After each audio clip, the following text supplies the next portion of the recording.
দেখুন, ঋতব্রত ব্যানার্জি একটা press conference করেছেন, করে উনি বলেছেন যেটা জাজমেন্ট পাস হয়েছে, যেই জাজমেন্টে ওনাদেরকে রেকগনাইজ করা হয়েছে to be the real Trinamool Congress.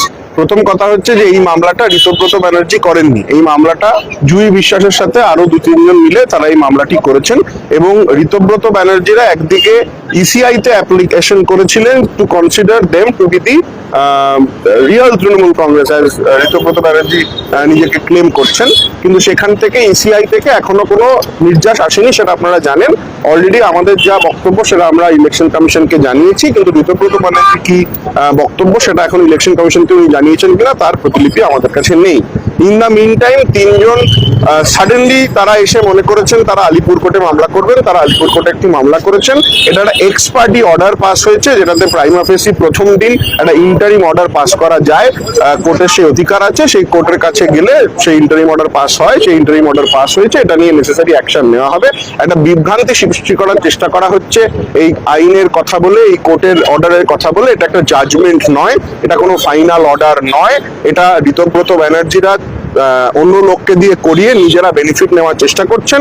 ও কখনো এসিআর কাছে গিয়ে বেনিফিট নেওয়ার চেষ্টা করছেন, কখনো আলিপুর কোর্টের কাছে গিয়ে বেনিফিট নেওয়ার চেষ্টা করছেন। ওনারা নিজেরা দিগ্ভ্রান্ত, তাই তৃণমূল কংগ্রেসের লোকেদেরও দিগ্ভ্রান্ত করার চেষ্টা করছেন আইনের মারপ্যাচের মধ্যে দিয়ে।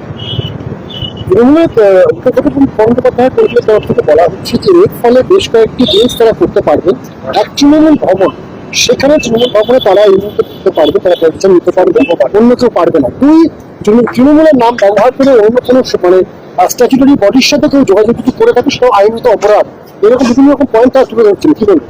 দেখুন, কথাটা হচ্ছে যে কোন স্ট্যাটুটরি মানে পলিটিক্যাল পার্টি রেকগনাইজ করা, পলিটিক্যাল পার্টির নাম রেকগনাইজ করা, তার সিম্বল রেকগনাইজ করা, সেটার জন্য একটা পার্টিকুলার নির্যাস আইন আছে। এবং আমার বিশ্বাস ঋতব্রত বন্দ্যোপাধ্যায়ের উকিলরা সেটা ওনাকে বলার দরকার মনে করছেন না। সেই জন্য ঋতব্রত বাবু জানেন না বলে উনি নিজের মতো করে নিজের একটা বক্তব্য রাখছেন। ওনার যদি মনে হয়, উনি তো তৃণমূল কংগ্রেসের যে ভবনটা সেটা তো উনি কোনো কোর্টের অর্ডার ছাড়া নিজেরাই হাঁটতে হাঁটতে গিয়ে দখল নেওয়ার চেষ্টা করেছিলেন।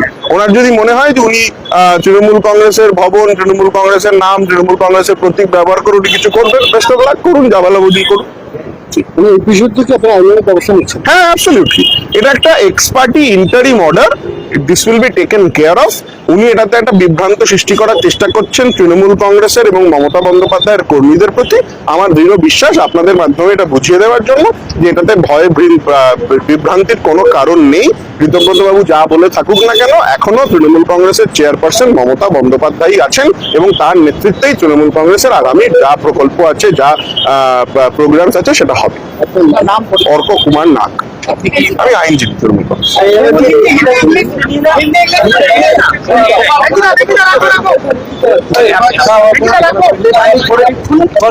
হিন্দি করবে, হিন্দি হচ্ছে তো।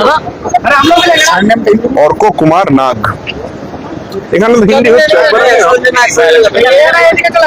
এমএ করো না।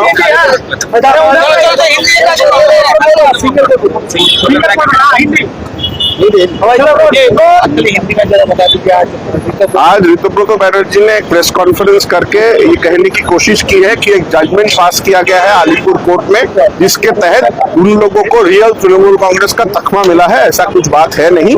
एक इंटरिम ऑर्डर पास हुआ है और वो भी एक्स पार्टी इंटरिम ऑर्डर, मतलब बिना हम लोगों को सुने एक ऑर्डर पास हुआ है।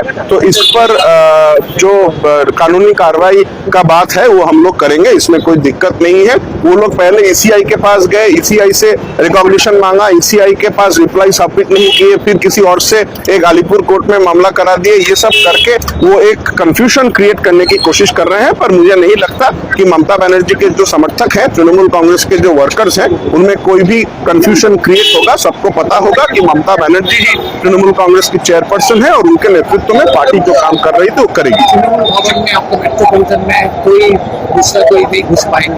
देखिए, जब पहली बार ऋतुब्रत बैनर्जी और उनके जो गैंग मेंबर्स हैं वो लोग जब गए थे तृणमूल भवन में, तब तो कोई ऑर्डर नहीं था।